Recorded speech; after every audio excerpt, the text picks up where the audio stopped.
që në natën e zgjedhjeve, kur paralajmërova thirrjen e kuvendit të partisë për trajtuar këtë çështje me përgjegjësi institucionale, pati edhe zëra brenda LDK-s që kërkuan ndërheqjen time, zëra që më vonë shfaqën dhe ambicie të hapura publike me të plotë drejtë legjitime. Ndërheqja më është kërkuar kur kemi rritur 7.000 vota, lere më tash. Por kishte një evolim të çuditshëm dhe jo konsistent në këtë kërkesë. Fillimisht nuk më mjaftonte paralajmërimi për ndërheqje të ofruar në kuvend, u artikulua kërkesa për ndërheqje të parevokueshme. Shoh vendin, më tha. Më pas ajo kërkesë është ndrua në ultimatum. Po nuk dha ndërheqja juaj, do t'japim ne.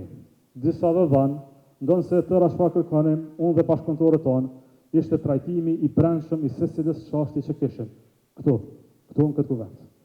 Dhe në fund, pas ultimatumit, që natyrisht do të respektuaj, u shpall ideja se akti i ndërheqjes qenë ka tashmë i kryer dhe kuvendi i LDK-s ka çfarë të vendosë më.